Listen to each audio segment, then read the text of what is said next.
So now, the moment you've all been waiting for, it is my distinct privilege to introduce to you the next president of SCCM.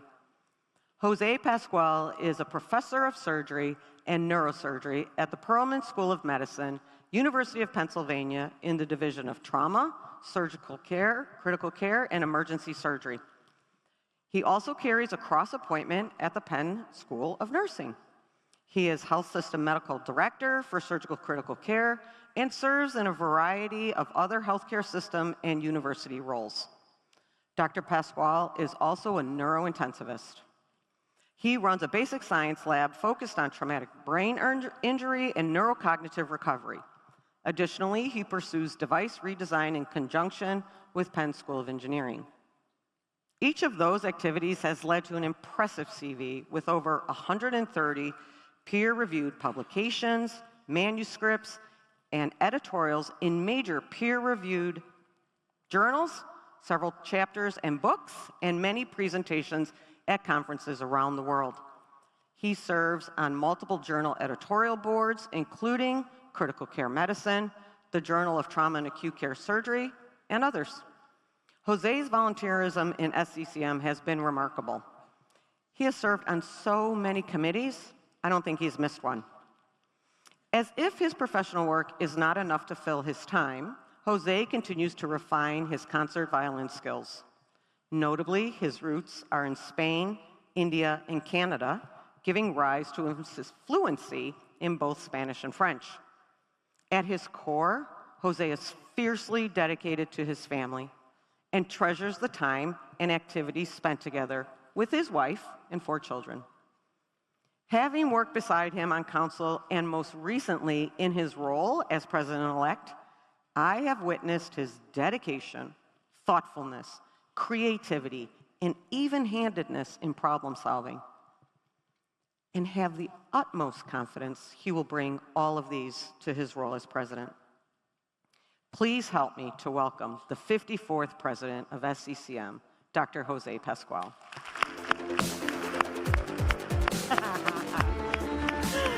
It's so wonderful.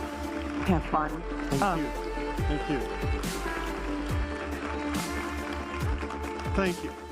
Thank you, Lauren, for that gracious introduction. It's going to be tough to follow in your footsteps of exceptional leadership. Ladies and gentlemen, allow me to welcome you to this year's 54th Annual Critical Care Congress. C'est un énorme plaisir, thank you. C'est un énorme plaisir pour moi de vous souhaiter la bienvenue à vous tous, nos membres francophiles et francophones d'à travers le monde, nos membres arrivant de la France, de la Belgique, du Québec, ainsi que de l'Afrique et des Caraïbes. Bienvenue à Orlando. It may be hard to believe, but as we heard, it's been more than half a century that clinicians and researchers like us have come together to talk about our craft and to share thoughts of critical care.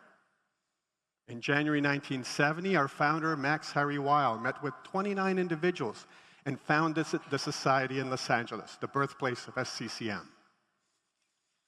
Bienvenidos a nuestros muchos miembros hispanos de México, Panamá, Ecuador, Chile, Argentina, Brasil, Costa Rica, El Salvador, Guatemala, Honduras, Nicaragua, Bolivia, Chile, Colombia, Paraguay, Uruguay, Perú, Venezuela, Cuba, República Dominicana, Belice, Puerto Rico y España. I've got to tell you, I'm extremely humbled and honored to stand before you today as your next president, following in the footsteps of some people that are leading figures in the field, and some of them are sitting here among us today. They gave and they continue to give selflessly to critical care as they mentor and inspire so many of us. As I was working on what to say today, the one thing that kept coming back to me was this: how much different people have given me to make me an intensivist and to make me that person that I am today. And then one word clearly came to mind: gratitude, followed by 2 more: giving back. I suspect that the words might ring true for some of you today as we all reflect on our own path to critical care. You know someone or several someones to whom you owe a debt of gratitude, to guiding you to where you are today. What's the result of that guidance, that teaching, mentoring, generous support over the years?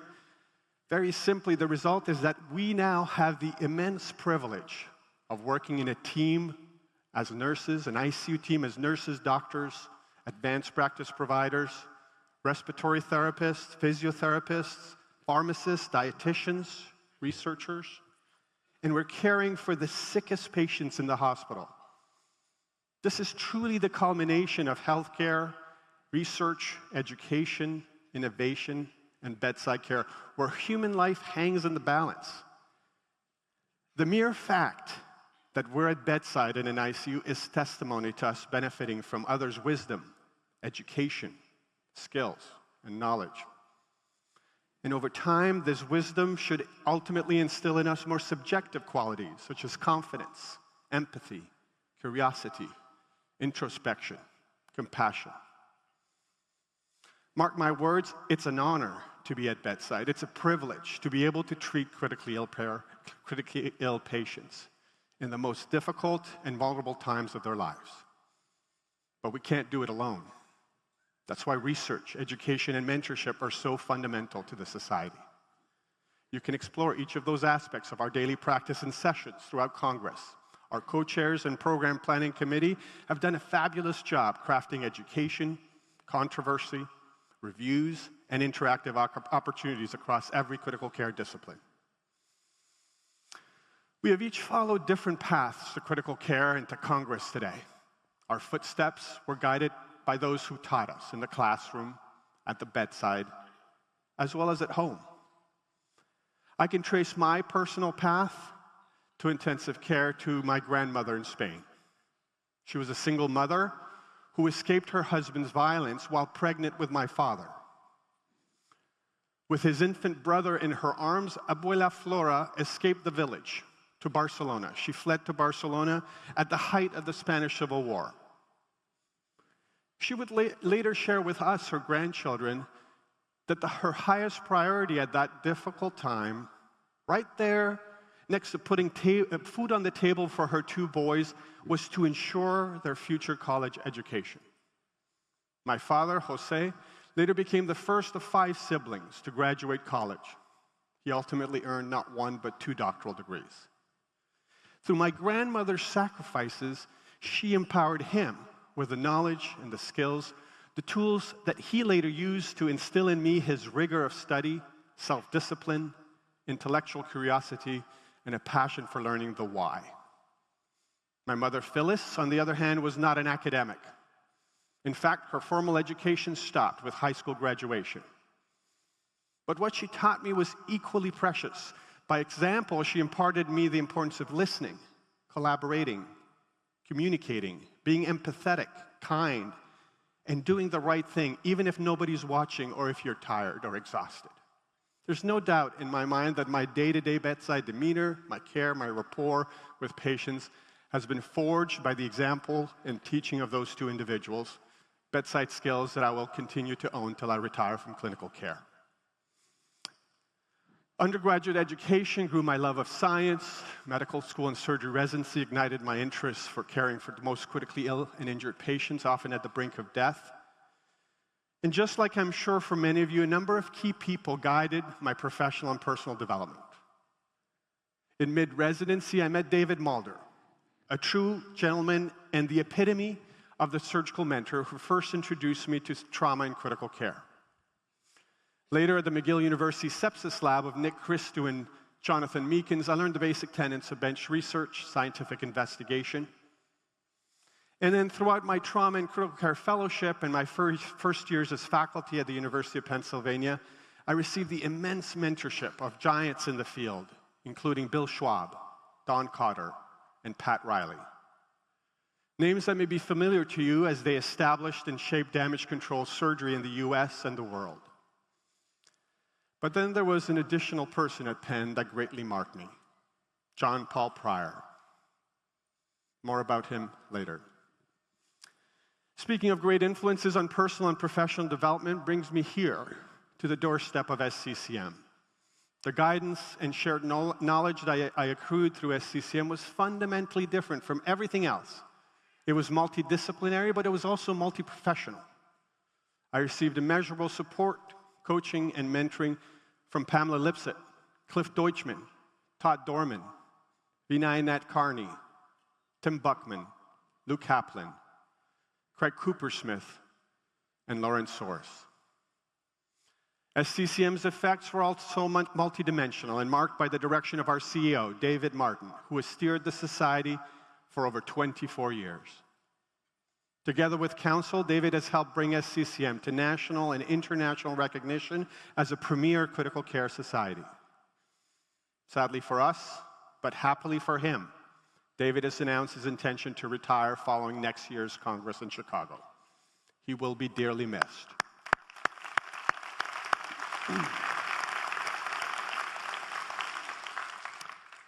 Looking back, I'm humbled and deeply grateful at how much I received from so many people, and for no reason at all other than them wanting to make me a better person, a better provider, and wanting to guide me, to teach me, to make me a better surgeon, a better intensivist or caregiver. Again, I'm sure that you too can reflect back and with little effort draw up a short list of individuals who steered you to whom you are today, professionally and personally. But there's one particular group that is perhaps the most deserving of our gratitude. Can you think who that might be? Patients. Patients and their families. They influence us and lead our growth in unnoticed but profound ways. It's mind-boggling how families grant us their trust in the ICU, allowing us to hold their loved one's life in our hands. Every day, they walk away, leaving their wife, their husband, mother, brother, or child in our hands. They leave them with you and with me, trusting us whether we're going to insert vascular access, invasively assess hemodynamics, put in a chest tube, establish an emergent airway, maybe surgically. These are responsibilities that we should all embrace, but with equal parts courage and also gravity. Are we really giving this trust of a fellow human being the importance it deserves? Do we have what it takes to honor that trust, and are we truly capable to step up to that privilege? This self-questioning may be distressing, but I think important and useful for us to always be circumspect, but also not lose the enormity of that privilege. Back to my mentor that I mentioned earlier, Army Major John Paul Pryor.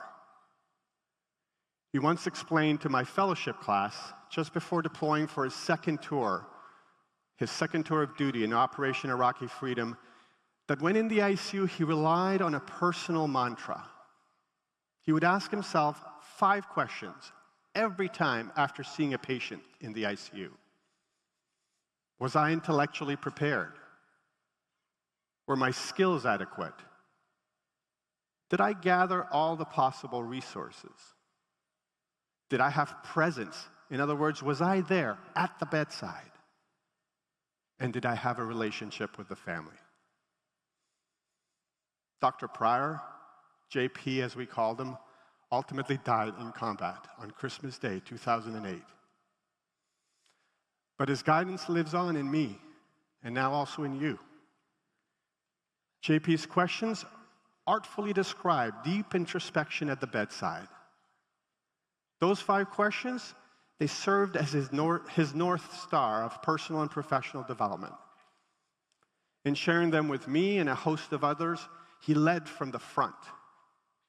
He actively repaid what he was taught by sharing it with others every single day. This is precisely what each of you do when you volunteer within SCCM's creative community. You give back. Our programs touch clinicians and patients and their families around the world. JP would have been proud. I certainly am. And yet, there's opportunities to do more, to give back together. SCCM is unique as one of the few truly multi-professional critical care societies, and as our founders noted, critical care is a concept, not a location. This holds true for our members who work in diverse complex care spaces, not just the ICU itself. Our members, you, care for patients and each other both within and outside of the hospital, whether it's in the ED, the OR, the ICU, or the outpatient clinic. All these areas alike, they are member spaces, as well as areas of military conflict. SCCM's programs are purpose-built for each of those spaces to help care for patients as well as for each other. Indeed, the fundamentals lines house programs from basic critical care in an acute care facility to resource-limited locations, providing care where it's most needed. But fundamentals also provide education uniquely focused on specific patient populations, such as obstetrics or surgery. Those courses and those books have now been translated into 7 different languages. Los materiales educativos en español de la SCCM han sido traducidos, desarrollados, mejorados y diseminados por vosotros, nuestros miembros hispanos. Y en los últimos 6 años han educado más de 8,000 personas estudiando cuidados intensivos a través del globo. Un trabajo de un valor inconmensurable para nuestros colegas españoles del mundo entero. Critical care as a set of surgery is a team sport. Both rely on establishing connections and providing support. But critical care is also at times hard and emotionally draining. This was magnified during the early portions of the pandemic, but it was a consequence for which SCCM already had planned for. The past 4 years have witnessed a substantial expansion of SCCM's global critical care efforts. Whether it's digital platform linkage across continents for education, clinical care guidelines, or international outreach efforts, SCCM has established itself as a global organization. Importantly, key portions of the SCCM portfolio are deployed to resource-limited or conflict-ravaged spaces for free. Our efforts capitalize on grants to address key deficiencies. For example, in December 2023, José Luis Díaz-Gómez, our incoming treasurer, traveled to the Ukraine. There, he and his team taught fundamental ultrasound skills to frontline doctors and nurses. We have also expanded our humanitarian activities to build sustainable oxygen infrastructure in under-resourced hospitals in Africa. In partnership with others, we recently completed installation of these systems, as we heard, to provide solar power and oxygen to hospitals in Gambia, Sierra Leone, and Liberia. The Africa Infrastructure Relief and Support, the AIRS project, has enabled local hospitals to finally, some of them for the first time ever, have reliable oxygen. As members of SCCM, you have also provided humanitarian relief after devastation of the hurricanes Elaine and Milton, when we partnered with others to dispatch shipments of vital supplies to clinicians in Florida, North Carolina, and Tennessee, a resource that enabled them to deliver care amidst the chaos. Each of these efforts relies on your volunteerism for success, and SCCM is well characterized by that spirit. Our creative community embraces over 2,000 members that volunteer in a host of roles, committees, task forces, work groups. How can you give back if you're not yet part of the creative community? Join. It's that simple. Join a committee. There are over 100 of them. Join a section. We have 16. Or collaborate in a multi-professional knowledge education group, also known as a KEG. If you wish to pursue new knowledge, there are opportunities within the Discovery Research Network that are waiting for you. For others, giving back begins closer to home. As an alternative, you may be involved in outreach efforts within your local community or SCCM chapter. Continuing our tradition of holding public health outreach events in conjunction with Congress, the Society held a training program yesterday at the University of Central Florida. We hosted a program on management of critically ill geriatric patients for physicians and allied health trainees. Also, the surgery section is again hosting a Stop the Bleed campaign training certification session in the exhibit hall. While you're there, give blood at the blood drive in the back of the hall. All of our activities, including outreach, are designed to benefit patients and to leverage education as a key method. The public needs to know what we do, how we work as a team, and how critical ICU care is for society's health and well-being. The pandemic broadly introduced the public to critical care. This was one of the few good things associated with that time because it put a face, your face, on critical care. No longer just a vague concept, critical care was embodied by team members at the bedside, with the family, and in the public eye across all media platforms. Now, while we generally focus our work efforts outside of our homes, allow me to suggest a slightly different approach. Bring just a little bit of it home, and for a very specific reason. Sharing my day with my wife and children over dinner sometimes offers them a glimpse of that day's experience and important lessons. Some happy, some less so, and others often emotionally challenging. Some experiences are hard and exhausting, but at the same time rewarding and laced with great hope and the opportunity to do great good. I've found that by sharing my day with my family over dinner gives them a better understanding of my passion for the profession. I'm truly blessed to have my family today. Allow me a moment to introduce them to you.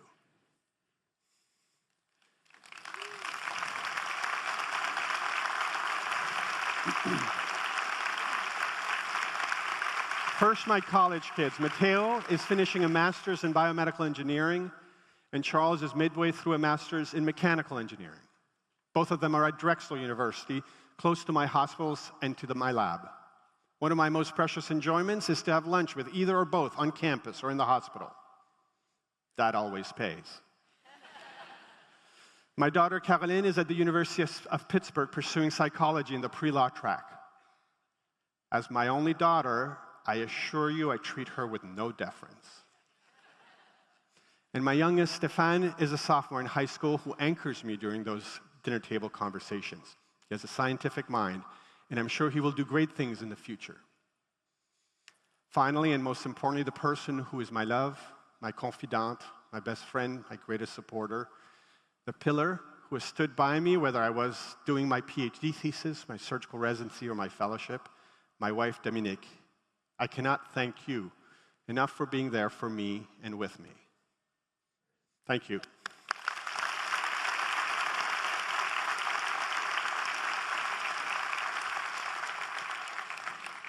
In many ways, SCCM serves as a family, as an extended family for me, and may do so for you as well. It is within those dynamics that we find a host of ways to give back to colleagues around the world. Within our professional practice, through teaching, coaching, mentoring, sponsoring, we find ways to give back to trainees, to partners, to team members. Doing so establishes critical care not as a job, but as a vocation, a calling that one must pursue. It has been said that we make a living by what we get, but that we make a life by what we give. That quintessentially describes the critical care clinician. Who you are as a compassionate person is more than a career choice, giving back to others. And SCCM is the ideal multi-professional home within which to expand, refine, and share all of that. I am so excited for the amazing program that our Congress co-chairs and the Program Planning Committee have crafted. There truly is something for everyone, from thought leader lectures to awards to the popular quiz show. I remain both humbled and filled with gratitude to serve as your incoming president. Again, welcome to Congress.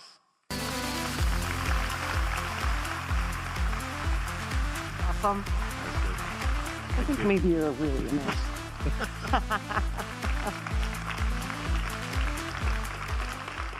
Thank you, Jose, and we wish you all the best as the next SCCM president.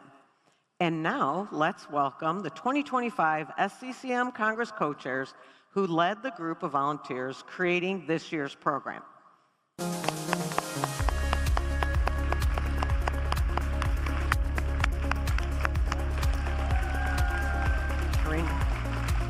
Ken?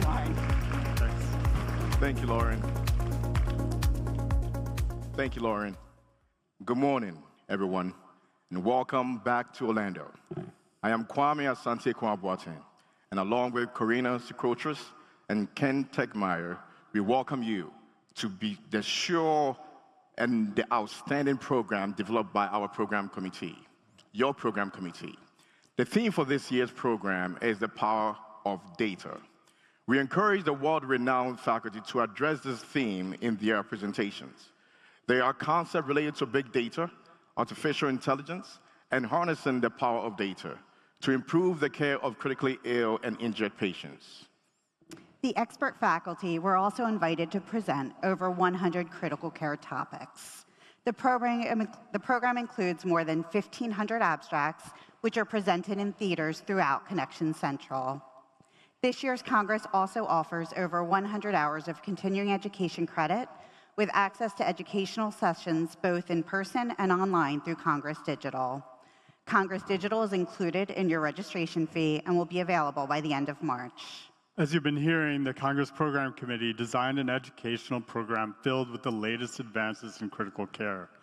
We continue to offer a special track on the pediatric population, and this year collaborated with the American Geriatric Society to include a special track of sessions on the geriatric population.